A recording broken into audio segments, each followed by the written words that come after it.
Smoke curled into the crimson sky, thick with the scent of scorched metal and charred earth. The battlefield was a graveyard of ruined war machines and shattered hope, illuminated by the flicker of distant fires. Thane Rourke sprinted through the wreckage, his pulse syncing with the rhythmic hum of his combat exosuit. His visor flickered with alerts, warning him of depleted shields and structural damage to his left arm brace. But he pushed forward. Orders were irrelevant now. The mission had changed. She was there, center of the chaos, standing tall amid a collapsing world. Queen Zalara of Zirian, her radiant bronze armor catching the firelight, was directing her troops with a voice both commanding and melodic.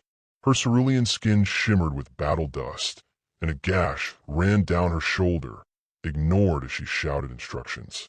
She moved like someone who refused to die. Thane saw the sniper's scope before anyone else did, a shimmer on the far ridge, tucked behind the smoking husk of a downed hover tank. His instinct screamed. He didn't think. He moved.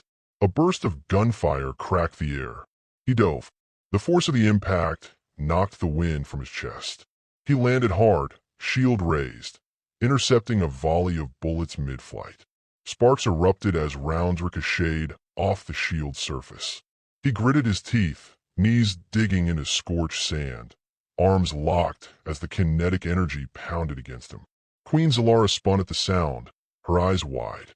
Behind Thane, her elite guard stumbled, too late to intercept, too slow to react.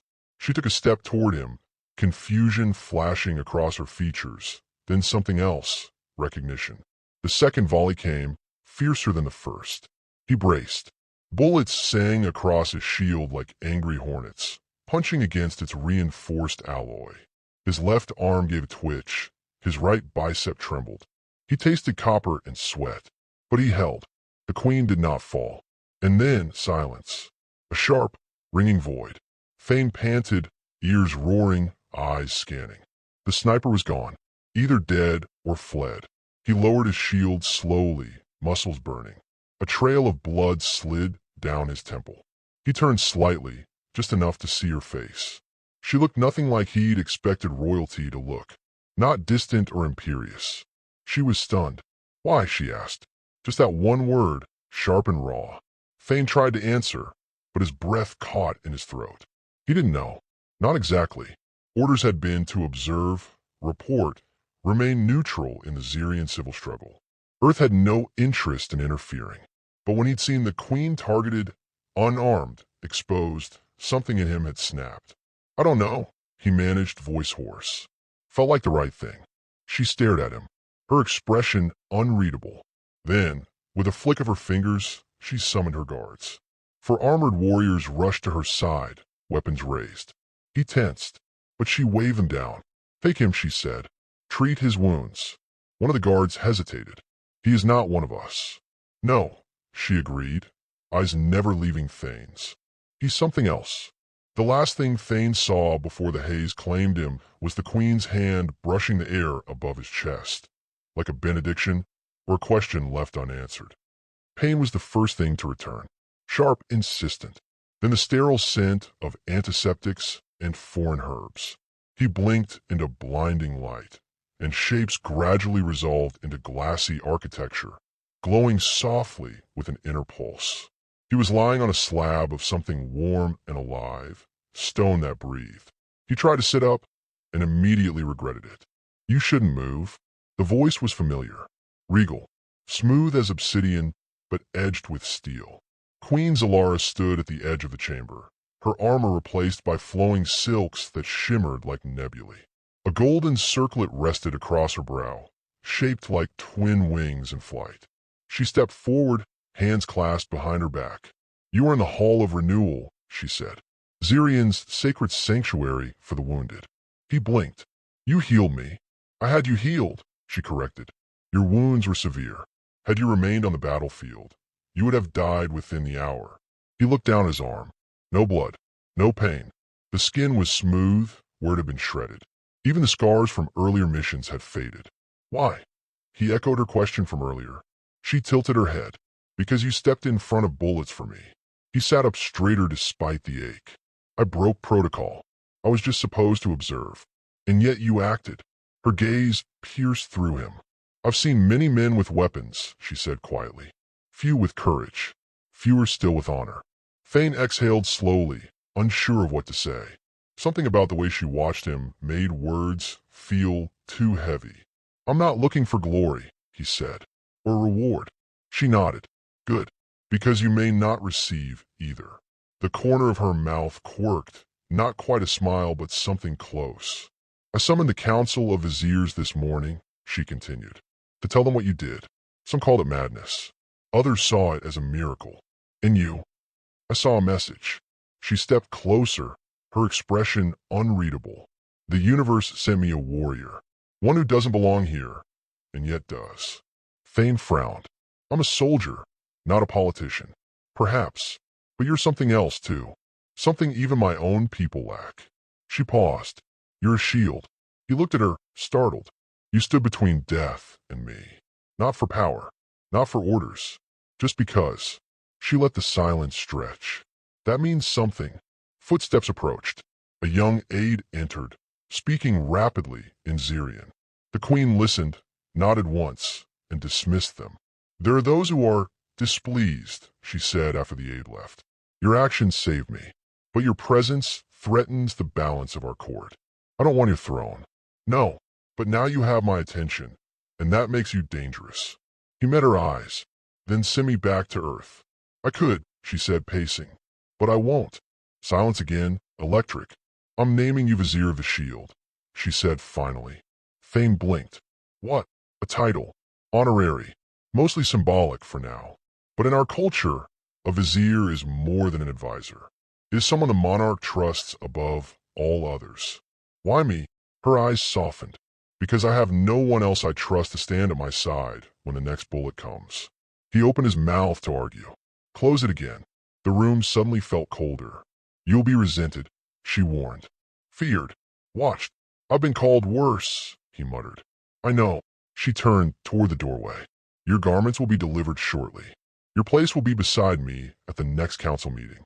Prepare yourself. Then, almost as an afterthought, she added, You may have changed the fate of a planet today, Thane Rourke. Let's hope you're ready for what comes next. She left without another word. He lay back slowly, staring at the glowing ceiling above. His wounds were gone. His orders were broken. His life uncertain. But something in him whispered that he had just stepped into something much larger than a battlefield. And he wasn't sure he wanted to step back out. The throne room of Zirian's citadel was unlike anything Thane had seen on Earth. Vast and translucent, suspended above a glowing chasm of starlight. Columns of woven crystal spiraled toward a ceiling that shimmered like liquid moonlight. The air itself buzzed faintly, as though the room pulsed with ancient breath. Every surface gleamed with soft bioluminescence, and every step Thane took echoed like a whisper in a cathedral of gods. He adjusted the ceremonial armor they had given him, lighter than his military gear, but etched with sigils of protection and diplomacy. It fit him too well, as though the queen had anticipated his acceptance long before he'd agreed to the title. 2 guards flanked him silently, their expressions unreadable beneath helm visors. No one spoke, but he could feel it, scrutiny from every corner. He wasn't one of them, and they knew it. Queen Zalara stood at the apex of the court, tall and still, her gown flowing around her like liquid gold spun into threads of starlight. She wore a different crown today, taller, darker, layered with ancient symbols of rule. It made her look older than she had the night before. Or perhaps it was the weight of what was coming. Her eyes met his across the expanse. The Vizier stood to either side of her in twin semicircles, 12 figures robed in the colors of their clans. Old eyes, young scowls, skeptical glares. Some looked curious. Others looked ready to kill him with words or worse. You stand in a chamber that has not welcomed an outsider in 400 years, Zalara said, her voice ringing clear without amplification. And you stand here not as a prisoner, but as one who acted with honor. Thane bowed, low and careful. He knew better than to speak before being asked. He'd been briefed on customs by a very terse aide named Vaughn who'd seemed annoyed he even existed. Commander Thane Rourke of Earth, Zalara continued, has been named Vizier of the Shield. This is not a title given lightly, nor is it merely ceremonial. As Vizier, he may speak at council. He may advise the throne. He may offer protection in times of peril. A murmur rose like wind through dry grass. One of the viziers stepped forward, silver-skinned and sharp-eyed. "With respect, your radiance," he said, bowing slightly. "He is not of our people. He does not know our language, our laws, our history." "He knew enough," Zalara said evenly, "to throw his body in front of mine." The chamber hushed again. Another voice chimed in, this one from a vizier whose robe glittered with embedded gems. "And if he acts again without knowing context, if his ignorance leads to offense or disaster, then I will hold him accountable," the queen said, eyes flicking to Thane. "As I would any of you." Thane felt the air shift. He wasn't being protected. He was being placed. The queen turned to him. "You may speak." He stepped forward, words forming carefully in his throat. "I didn't ask for this," he began. "I didn't come to your world to wear a title or sit in a palace. But I saw someone in danger. I acted. Where I come from, that's not noble. It's just what you do when lives are at stake." He looked around the circle. Most of the viziers looked unmoved. A few tilted their heads, just enough to suggest attention. "I don't know your history," he admitted, "but I know war. And I know peace doesn't come from silence or pride. It comes from knowing when to stand between something precious and the things trying to destroy it." He paused. No applause followed. That wasn't the Zirian way. Queen Zalara gave a slight nod. "Let the record show the Vizier of the Shield has spoken." The Vizier council recessed shortly afterward, leaving Thane in a cold corridor that curved like a spine of glass into the heart of the palace. Zalara joined him minutes later, flanked by two silent guards who quickly stepped back once she waved them off. "You held your own," she said without preamble. "They hate me." She glanced sideways. "Not hate. Suspicion. Hate would be easier to work with." He smirked. "Is that supposed to comfort me?" "No. Just prepare you." They walked in silence for a while. The hallway led into a garden unlike anything in Earth's biospheres. Floating blossoms hovered mid-air, spinning slowly as if dancing to soundless music. Transparent vines curled up to feed from glowing orbs suspended like fruit. "Why did you really do it?" she asked quietly. He took a breath. "Because I was tired of watching people fall. We've spent years orbiting, analyzing, sending reports. No one on Earth wants to act. They're afraid of the cost, afraid of being wrong. And you, I'm afraid of doing nothing." She studied him as if she could see the weight he carried inside his bones. "You're not just a soldier, Thane. You're something else. I don't know what that is yet. Then we'll find out together." That night, he was given chambers near the royal wing. Luxurious, spacious, filled with alien elegance, but hollow. Thane sat in the dark, the city glowing beyond the balcony. Below, Zirian burned with life, but he couldn't shake the memory of the battlefield. The shield, the bullets, the silence. In the early hours, he was summoned again, this time not by the queen, but by a vizier named Meras, whose clan controlled the waterways of the southern region. Meras was younger than the others, but sharp, with eyes that missed nothing and a tone laced with warning. "Do you know why she chose you?" Meras asked, leading him through a sculpture hall filled with alien art, each piece depicting acts of sacrifice and defiance. Thane shrugged. "I didn't ask. She didn't choose you for what you did. She chose you because you remind her of something she's losing. Hope. And hope, Commander, is dangerous. It makes rulers act against tradition, against stability. I didn't ask to be anyone's symbol. Symbols don't get to choose." Meras stopped beside a sculpture of a kneeling figure holding up a broken sword. "Be careful, Earthman. Zirian courts eat their own, and you're not even one of us." Back in his chamber, Thane considered those words for a long time.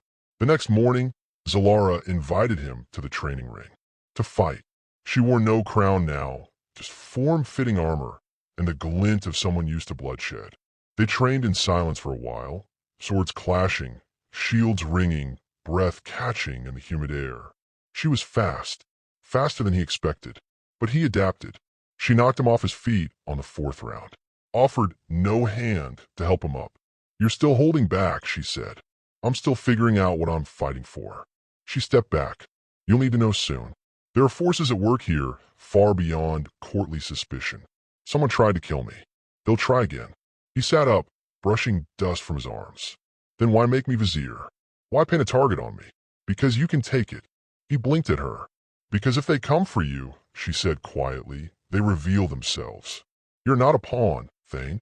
You are bait." He stared at her. Her eyes, once golden and calm, now burned with an intensity he hadn't seen before. "And what if I die before they show their faces?" he asked. She knelt beside him. "Then I mourn and avenge." He looked in her eyes and saw something there, something more than duty.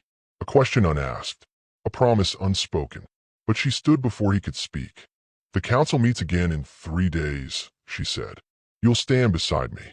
She walked away, leaving him in the dust, heart pounding louder than any war drum. And, for the first time since arriving, the twin suns of Zirian hung low in the sky, casting elongated shadows across the palace courtyard where the guards trained in precise formations. The rhythmic clang of metal on metal was both a comfort and a warning to Thane. He watched from the edge, arms crossed, his mind elsewhere. Each blow struck in the ring reminded him not of combat, but of consequence. Every clash echoed with the same question. How much longer could he afford to stand between Zalara and her enemies before the shield gave way? Inside the palace, tensions were simmering. The attempt on the queen's life had been buried under layers of ceremony and denial, but the unease had not faded. Whispers curled through corridors like smoke. Guards rotated faster. Council sessions stretched longer. Trust, always scarce, had become a luxury. Thane was summoned again, not by Zalara, but by an emissary bearing a sigil he hadn't seen before. A flame coiled into the shape of a serpent. The man offered no name, only instructions. Come alone, unarmed, and speak to no one. He went anyway. The meeting place was beneath the city, in a chamber carved into the living stone of the planet's crust. Warm, dry, and eerily silent. The emissary led him into a domed hall where 6 figures stood cloaked in shadow. Their faces were hidden, but their voices cut through the darkness with chilling clarity. "We are the Hand of Continuance," said one. "We serve not the Queen, but the will of Zirian itself." Thane raised his chin. "And what does Zirian will?" "That the cycle be unbroken," said another. "That balance be preserved." "She threatens it." He didn't need to ask who she was. "You think I'm here to help her break your traditions," he said.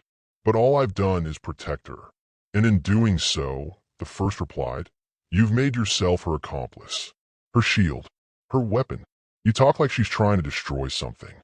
She is." The voice was colder now. "She wants to open our world to yours. Invite outsiders into the sacred marrow of our rule. She confuses compassion with compromise, and you confuse fear with wisdom." The silence that followed was dense, dangerous. "She believes in you," a third voice finally said. "But belief is not enough. You must choose." "Choose what?" "To stop her." Thane's breath caught. "Stand down," they said. "Refuse her call. Walk away from the council. If you do, we will let her reign fade naturally. She will be isolated, not assassinated. But if you continue to stand at her side, you will both fall." He stepped forward. "If you could kill her, you would have already. You're afraid of the people, afraid that she might win them." "Zirian does not belong to the people," said the voice with finality. "It belongs to its guardians." He turned without another word and walked out, fists clenched. Their ultimatum was clear, but so was their fear. Back at the palace, he found Zalara in her chambers, not dressed for court, but for war. The ornate armor she wore gleamed like forged starlight, the edges traced in molten gold. She didn't look surprised when he entered. "You met them," she said. "I did, and they want me to abandon you. Will you?" He looked at her. "No." She relaxed, just slightly, but the weight on her shoulders didn't lift. "Then we must be ready," she said. "The council votes tomorrow. If they pass the motion to revoke my authority, I lose the throne. Not by blade, but by protocol. And if they don't, they'll resort to blade. That night, Thane didn't sleep. He stood on the palace balcony, staring down at the veins of light that ran through the city. He thought about Earth, about his old command, the comrades he'd left behind. He thought about choices, and how they always came dressed as consequences. At dawn, the council convened. Every vizier was present. The chamber was lit with natural light streaming through prism glass, casting colored shadows across the floor. The air was tense with ceremony, cloaked in civility. Queen Zalara stood tall, flanked by Thane and her personal guard. Across from her, the viziers watched like judges ready to deliver a sentence. The Grand Vizier, oldest among them, stepped forward with a scroll bearing the motion. The Queen proposes to initiate the First Contact Accord, a declaration that would open diplomatic, scientific, and cultural exchange between Zirian and Earth. This measure requires a majority vote. Zalara nodded once. Let the voices be heard. Each vizier cast their vote, some with resignation, others with veiled contempt. The count crept forward, each declaration like the stroke of a drum in a funeral march. When the final vote echoed through the chamber, a hush fell, so complete it was suffocating. 7 in favor, the Grand Vizier said at last. 5 against. The measure had passed. Thane didn't breathe until Zalara turned her head slightly toward him, eyes shining not with triumph, but sorrow. It begins, she whispered, and then the world exploded. A thunderous boom shattered the glass ceiling.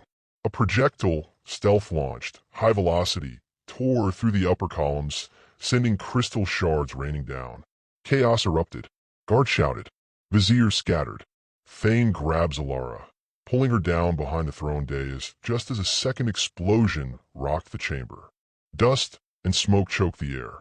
3 figures in dark armor dropped through the broken ceiling, blades drawn. Assassins, not from any known guard or clan. Trained, precise, silent. Thane surged up, intercepting the first before he reached the Queen. Steel met steel in a brutal clash. The assassin moved like a phantom, but Thane fought with desperation carved into every muscle. He didn't need to win. He just needed to buy time. Zalara rose behind him, her own blade flashing. The second attacker found only sparks and fury as she drove him back. The third lunged from behind, until Maraz, the Vizier of the Waterways, tackled in midair, blade flashing. Blood sprayed. Screams rose, and it was over. 3 bodies lay broken on the marble floor.